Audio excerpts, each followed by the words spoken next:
Metropoli foralean, Espainiako gorteetarako, hauteskundeetako elkarrizketa sortaren barruan, gaur gurekin, gero abaiko zerrendaburu, Maria Solana. Egunon, Maria. Egunon. Lehenik eta ben, galdetu behar, Twitterren jasotako mehatxuen ondotik, zer modu zauden? Bueno, nere buruarekin lasai, eta orokorrean lasaiago behin salaketa jarri eta gero foruzainen aurrean, eta diot buruarekin lasai ze uste dut egin nuela egin behar nuena. Badira mehatxu asko, baina horren larriak ez direnak, eta bertan kaso gehiegirik egin gabe pasatzen usten ditudanak. Baina iruditu zitzaidan horrelakoekin ezin dela jolastu, eta egin behar zaiela ere nolabait ere gelditu, eta abiso navegantez bezala ere bai esan, aizue. Denak ez du balio eta kontuz. Ikerketa abian jarri du foruzaingoak, ez dakit zerbaiten berri daukazun? Ez. Eta ziurrenera denbora pasatuko da, baina karo kontua hori da, hauteskunde kanpaina pasatu egiten dela, baina gainontzeko hori bertan mantendu egiten dela. Eta horiek jarraitzen dutela egoten dauden tokian. Bai? Alako asko jasotzen dituzula. Esan edote ez pistola baten bideoarekin honetan bezala. Bai, ditute astoratuak fatxa guztiak, bai. Badituzte egunak, bai, eta gainera, bai, baina oso argudio infantilekin. Badira oso gauza zelebreak, eta nola nere bigarren abizena arana den, nonbait egin dituzte, ez dakitzen batari idatzi dituzten jaunez gero, esanez, naizela heredera direkta, eta naizela xenofoba, eta naizela razista, eta naizela denetik, ez? Deabrua bera. Bueno, en fin, horrek ere grazia pixka bat egiten aldizu, segunta zen momentutan, baina hortik aratagoia ez. Elkartasun mezurik jaso alduzu? Bai, asko egia zan. Beste indar politikoetatik ere bai? Denetatik. Javier Esparzak bidali zizun bat, ez da? Horrek publikoki zuen jakinarazi nuen momentuan bertan, hortxe urrengo minutuan ikuste. Batzuek modu diskretoago batean egin dute, eta orokorrean denek egin didatea adierazi elkartasuna. Bai. PPek eta Ciudadanosek ere bai? Baita ere, bai. Eta gobernutik ere bai, eta bai. Make Spain Great Again zioen erabiltzailearen profilak, balirudike Voxen ingurukoa dela? Bai, ikusita zer nolako gauzak egiten dituen tuiteatu eta retuiteatu eta zein gustora ibiltzen dituen hor me gusta ematen zehaztakeriei, bai badirudi Voxen ingurukoa badela, bai. Vox baita, kanpaina honetako berrikuntza, aurreko kanpaina batzutan ere izan da, baina orain badauka ordezkaritza erakundeetan eta Espainiako eztabaidetan konparaziora ikusi dugu hor Abascal jauna. Zer egin behar da ultraeskuinarekin edo eskuin muturrarekin, bizkarra eman, erantzun, hor badago eztabaida bat, ezta? Edo dena, batera, kordon sanitario deritzon hori jartzen zaie, Europako beste hainbat tokitan, eta uste dut horrelakoa beti ere ongi dagoela, eta prebentzio hori ez dela biztatik galdu behar, eta erantzun behar zaie seguru aski, eta egin behar zaiena da atea zabaldu, eta sozio preferente giza baliatu, eta instituzioetan sartzen lagundu, Ciudadanosek eta PPek egin duten bezalaxe, euren interesak bermatze eta borobiltze aldera. Hori arriskutsua da eta beraientzako ere bai, ziurrenera beraiek badute zer galdu horretan. Naiz da lehenengo momentu horretan iruditzen zaien ari direla aprobetzatzen Voxen, indar apur hori, seguru aski kontra voltatuko zaie. Jaso duzun mehatxu honek, oihartzunek eduki aldu, estatuko edabideetan, nik ez dut ikusi, akaso... Egia esan, ez dakit. Nik ez diot eman nahi izan, orain ari gara izketan, bai, eta ia elkarrizketa orotan atera da gaia, baina laburki tratatzen saiatzen naiz, ez diet eman nahi ere merezi ez duten garrantzia eta denbora. Nere denbora nahi dut baliatu beste hainbat gauzata zaritzeko, eta ez dute merezi beraieta zaritzea behar baino gehiago. Eta ez diot eman nahi izan, bestelako dimensio ez dakit nolako bat, ez? Ez dute zer berezirik egin, salatu nuen Twitterreko mehatxua zelako, gero egin nuen aurkeztu foruzaingoan salaketa, uste duelako egin behar dela, eta nire lasaitasunerako ere bai, eta bueno, biderik zabaltzen bada horrela, tipo honi, behar duen ez dakite jipoia emateko, edo sustoa behintzat, nahikoa, ez? Baina, bueno, horraino. Ongi, bada erabiliko dugu bere mezua beste gai batera pasatzeko. Okerrez banaiz, mehatxu bideo horrekin, pistolaren bideo horrekin erantzun zuen, zuke boto utila eskatzen zenuen mezu bati. Erantzun zion, behin baino gehiagotan aipatzen ari zarete, boto utilaren kontzeptu hori geroa bairentzat, zergatik boto utila geroa bairena? Bueno, boto utilaren ideia, beti erabiltzen bada, ere gehien erabiltzen den hauteskundetan orokorretan izan ohi da. Ze ez dakit zein okurritu zitzaion, inoiz batek edo bik, ez dakit nortzuk egia esan hasiera batean nortzuk izango ziren, baina UPN-ekoak seguro kontatu zioten nafar jendarteari zer zen boto utila eta nola egin behartzen erabili eta baliatu hauteskunde orokorretan. Bueno, gu ez gaude ados horrekin.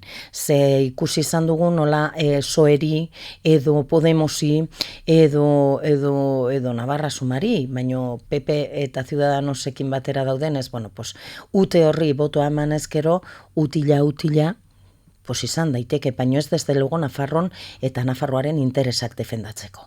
Orduan, gure apostua zein izan da, pixka bat gezur hori bertan bera ustea eta egia horratzean dagoen egia azaleratzea. Egia zain da, utila dela botoa beraien interesak defendatzeko, beraien taldeak sendotzeko eta beraien politikak aurrera eramateko bai, baino beti ahaztu egiten direlarik Nafarroaz edo akordatzen badira gurekin da txantajerako eta erabiltzeko berriz ere interes partidario eta partidistekin. Hori ez da boto util bat, ez da boto baliagarri bat Nafar batentzako edo behintzat guri etzai guru ditzen. Eta esaten dugu, egun, hala erabaki dutelako beste gertatzen dena da, geroa bai dela, Nafarroatik, Nafarrorako, soilik Nafarrorako lanean aritzen den koalizioa. Eta hori egia da, errealidade bat da, eta hala da. Orduan gure konpromisoa zein da. Adieraztea jendarteari, Nafar jendarteari, ze Nafarrek ematen digute botoa oraingo hauetan, ze hautatzen dena dira 5 diputatu Nafar. Eta Nafarroak 5 delegatu, 5 ordezkari bidaliko ditu Madrina. Kongresuaren 1,4 suposatzen duen ordezkaritza bat. Bueno, horretan, tartean, bat baldin bada geroa bairen diputatua, gure aburuz, egiten da bermatu nolabait ere, guk hemen defendatzen dugun Nafarroa, eta hemengo boto emalek ongi aski dakite honez geroa baik zer defendatzen duen. Horrekin bat badatoz, horrekin ados badaude, egin dugun politikarekin bat badatoz, lan egiteko eta politika egiteko moduarekin bat badatoz, jardezatela guregan konfidantza ere Madrilen euren interesak defendatzeko. Eta inorren gainatu gabe. Gure proiektua zein den, azaldu dugu maiz hemen Nafarroan. Eta ez bakarrik azaldu baizik eta garatzeko aukera ere izan dugu, azken legealdian zehar. Hortaz, Nafarroan zer emaitzak izan ditugun ikusita, eta jakin da 60.000 pertsona baino gehiagok gureganako konfidantza agertu zutela maiatzan, hoiei ari gara bereziki gure mezua helarazi nahian. Orduan, gureganako konfidantza agertu bazenuten, orain zergatik ez. Alde handia izan da azken aldietan, kasu honetan konparaziora maiatzean eta apirilan lortu zenituzten emaitzen artean, ez da? Nafarroako foru parlamentura begira eta Espainiako gorteetara begira lortzen dituzuen emaitzen artean zer dela kausa? Horregatik hain zuzen, batzuek uste dutelako boto utila badela PSOE-ri edo ezkerreko beste indarren bati botoa ematea, eta hori da, hain zuzen ere guk zalantzatan jarri nahi duguna, eta desmontatu nahi duguna. Apirilan ikusi zen argi eta garbi. Zein eman zioten gure gero maiatzeko boto emailek zein eman zioten botoa. Bueno, zertarako balio izan du. Orduan, boto utila benetan utila izan alda, norentzako, zertarako. Ez da utila izan egin ahal izateko gobernu aurrerakoi bat. Ez da utila izan ekiditeko beste hauteskunde batzuk. Ez da utila izan Kataluniako afera edo beste edozein konpontzeko. Ez da utila izan gure realidadea aldatzeko modurik onenean edo hobera aldatzeko. Ez da utila izan Altsasuko afera bertan bera usteko edo argitzeko edo justizia ekartzeko gurera. Ez da utila izan ezertarako. Ez dute baliatu ahal izan, gai izan ez direlako adosteko ezer eta sikiera martxan jartzeko ere gobernu bat. Horrela ez da politikarik egiten, eta ez dago egiterik. Orduan, boto utila, pues bai, Nafarroarentzako utila dena, eta guk Nafarrorako defendatuko duguna, eta Nafarroa ordezkatzen aldarrikatuko duguna, badakite zer den. Orain arte eta hemen aldarrikatu dugun gauza bera. Beraz, inkestak iraultzeko asmoa, aukera, ikusten duzu. Asmoa, desde luego. Eta aukera gutxi, edo horien arabera, aukera gutxi dituzuela, eserleku garriesteko. Bai, ez dakit, badira indar batzuk badutenan boto fidelago bat. Beti ala izan du da, UPNek beti izan du oso boto fidela, Ezker Abertzaleak ere nahiko boto fidela izan du, gainontzekok, denetik izan dugu. Zoek seguru aski ikusi zuen zenbat boto galdu izan zituen hainbat urtetan, hainbat akatz egin zituelako, edo eta beste indar batzuk tartean sortu zirelako esaterako Podemos, edo aldugu. Orain boto hori bueltan da, edo ez dakit, auskalo zer gertatuko den boto horrekin, botoak ez dira inorenak, boto emaleenak dira. Boto emaleenak dira, zeske badirudi hemen apropiatzearen hori oso modan ere badagoela. Eta botoa inorena ez da, bakoitzana da. Eta jendeak hori, lehendabizi, konbentzitu behar dugu jendea joan dadila botoa ematera, eta bigarrenik, guri ematen badigu, uste dugu, badugula gure hitza betetzen dugunaren kredibilidadea hortxe maiganean argiazki jarria. Gero eta EH Bildu elkarrekin aurkezteko aukeraz mintzatu izan gara, mikrofono hauen aitzinean, beste Patxi Zabaletak proposatu zuelarik, hor EH Bildu ere diputatu bat erdiesteko gertu egon daitekelako, baina aurrekoan gabe geratu zelako, zer iruditzen aukera hori? Aukera hori egin behar bada aurrera eraman egin beharko dela ondu eta horretan sakondu eta hausnarketa sakon bat garatu. Eta ez dakit maitza izango den baiezkoa edo ezezkoa segure artean eta ziurrenera EH Bilduren baitan ere bai, bada jende honitz, abstentzioaren alde egiten duena, baldin badago, pentsa, gurekin elkartzearen aldekoak izango diren edo ez, niri duitzen zait ez, eta gurean ere baditugu horren aldekoak ez direnak. Hori militanteen artean, eta boto malen artean ez dakitu lertuko zen edo ez. Baina, nik uste dut EH Bilduk oso proiektu definitua daukala, nazionala, Euskal Herria mailakoa, eta bere lehentasunak zeintzuk diren ongi adierazita. Eta nahiko definituak, eta hori bere lana egiten ari da zentzu horretan, eta bloke soberanista baten barruan, eta zeintzuk diren bere lehentasunak, beti, zintzotasunez, nik uste dut ere bai, adierazi dituela. Gu ez gaude onda horretan. Gu bestelako politika batean gabiltza lanean, gertuago segurazki begira, edo ez horren urrun begira, edo beste maila batean, ez dakit nola esan. Baina ordezkatzen Nafarroa eta Nafarrak, eta gure interesak defendatzen, bai. Eta hori ere zilegi da. Eta gure printzipioekin, eta gure artean badaudelik independentistak, abertzaleak, eta abertzale ez direnak, edo independentista ez diren abertzaleak, edo baskistak, naiz da euskaldunak ez izan, edo, oso koalizioan hitza gara. Baina sortu ginen momentutik beretik. Eta beti esan izan dugu, horien guztientzako espazioa badela, eta espazio hori ordezkatzen duenik, badagoela, eta ez dela egongo baldin eta geroa bai ez bada aurkezten. Hori ere bai esan dugu. Ze eske batzuek insistitzen dute, zertarako aurkeztu garen. Bira, nik ez daukat inor sobran. Hemen denontzako tokia da.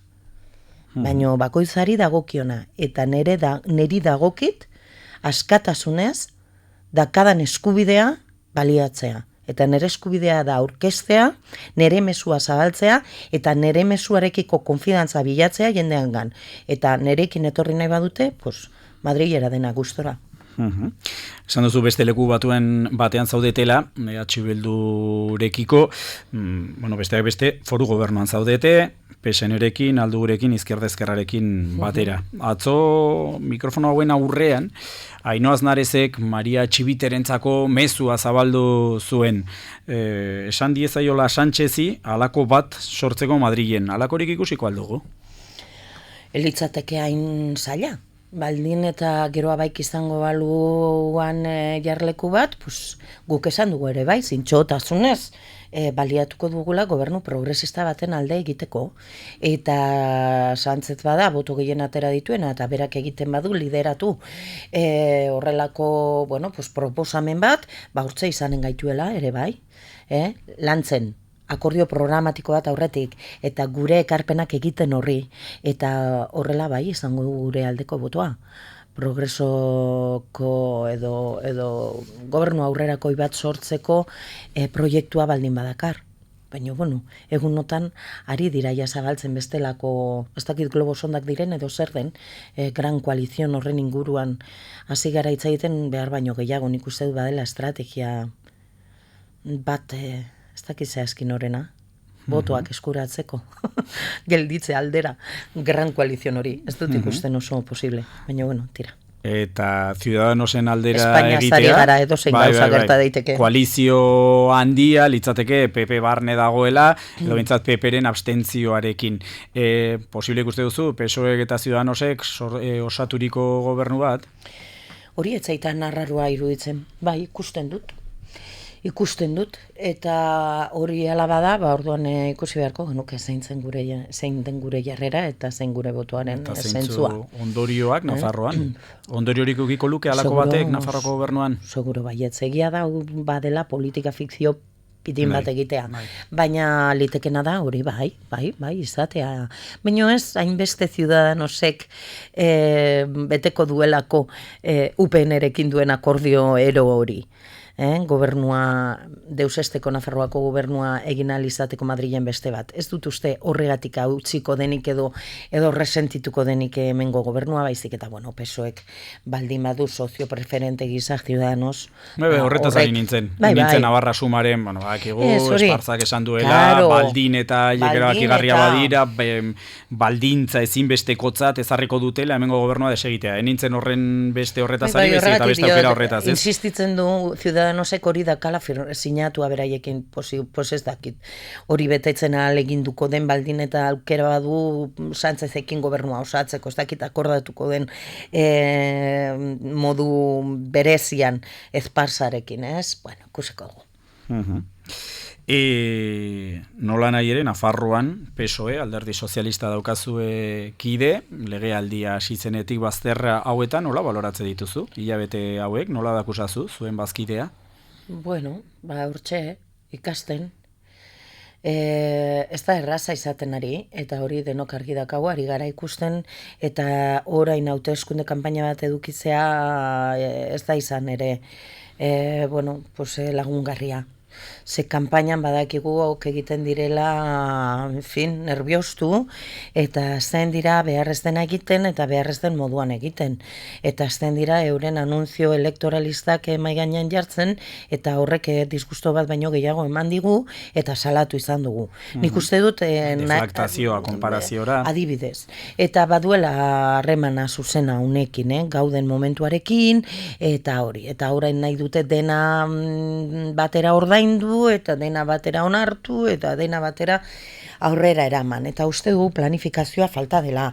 Eta uste dugu ez dela egiten ari behar bezalako azterketa egoeran azterketa eta aitzinera begira zabaldu daiteken eszenarioaren azterketa serioa.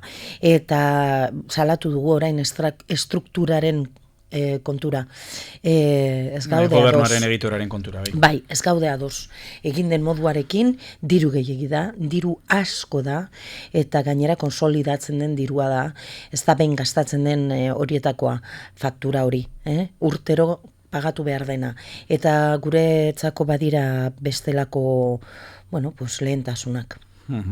Aurrekontuetan ere, eraginik eduki dezake, igandean gertatzen denak, ez da? Nafarroak aurrekontuetan erran nahi baita, negoziazioetan ari badira, gobernua eratzeko horrek zaitzen alduen akordio batera iristea. Espainian bizitzen ari garen urteotako inestabilidade eta ezegonkortasun egoera triste horrek badu guregan eragina. Gustatu edo ez gustatu.